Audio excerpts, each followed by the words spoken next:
Now we are seeing kids that are identifying as animals going to school, and they are purring instead of answering questions, and they meow, and the teachers are not allowed to question it because it's considered a queer identity. So you have kids that are going to school and they're saying, I'm a cat. Mm-hmm. And the teachers have to affirm them as a cat. Yes. So it's the not schools just are the like young literal zoos now, basically. They are. I am a 27-year-old transgender woman. I am a wolf-therian and a member of the furry fandom. When and how did you discover this inner wolfness? Probably around age 10 or 11. I was watching an anime about wolves and see the wolf running across the screen, and I'm somehow just intrinsically like, oh, that's me. Have you spent any time around biological wolves? Yes. That sounds dangerous also. What context are you? So I was a volunteer with a preserve, and I've also visited many wolf preserves. Are you able to communicate with the wolves? Am I going to have a conversation with a wolf in the way that I'm communicating you and I? Obviously not. Am I going to read their body language, respond appropriately to their behaviors and their nonverbal cues? Yes. Would you be able to give us an example of this wolf communication? No. I'm not comfortable doing so.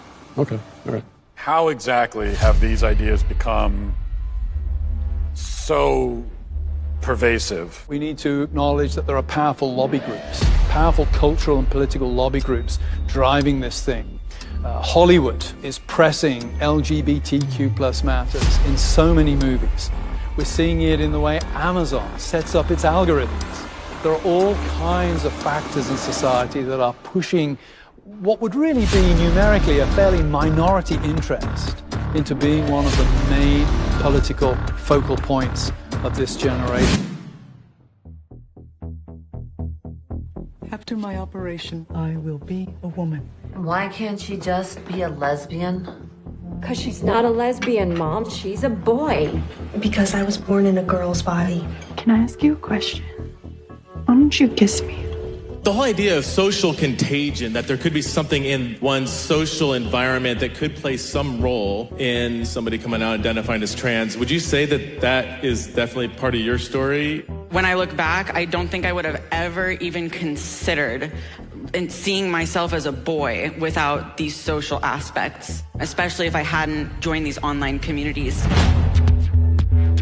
I identify as non-binary. I'll officially be changing my pronouns to they, them. My pronouns are he, him, and demon, self. I've been going by they, them pronouns for 4 years now. I'm pretty comfortable with it. I use they, them pronouns. There was literally a period of a few weeks to a few months. I started out as an ally, and then eventually I was starting to identify as transgender. We are trans models. So they go on the internet and they're told that all of their problems will be solved if they become a man. Kids are being taught you might feel like you're a boy, even if you have a vagina and you're a girl. You are what you feel you are. Some people are girls, some are boys, some are both, some are neither. Gender is all about how we feel on the inside and how we express ourselves. Ah, the gender fluid teacher. What do I go by in the classroom? I go by Teacher Fambrini. As a queer and trans teacher, my agenda is to show little boys that they don't have to be like as stereotypically masculine, that they can like paint their nails and wear earrings and like still be a guy and like it can be cool. So you worry that there could be a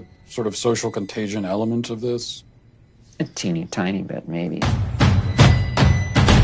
Looking back on it, it was the same pattern, just kids who were really struggling, kids who were very alone and isolated. They have anxiety. They don't fit in with their peers. They don't know where they belong. Maybe they didn't have a welcoming family life. They just got caught up in these communities online. Then they discover, hey, there's this group of people, and they also don't fit in. They're different. They're not sure who they are. Gee, that's where I fit in. Today is the day before my top surgery. I am waking up tomorrow at 5 a.m. to have a subcutaneous mastectomy. We're telling children when they haven't fully developed that all you have to do is medically transition and you fit in. I was one of those kids. It got me at 42. Your child doesn't have a chance. Trans rights. This is only going in one direction. You will respect us. As parents come to understand more about gender identity, kids are coming out at younger ages. It's exciting. And you know who gets it right? Is this next generation. The next generation who's already telling us that our antiquated ideas of things have to be a certain way just don't apply to them. They're rejecting a lot of our social mores. They're tweaking the system. I just don't think it's realistic to put this decision on them that is basically saying, are you okay with the risk of permanent health effects that you can never ever reverse? How can you ask that of such a small child?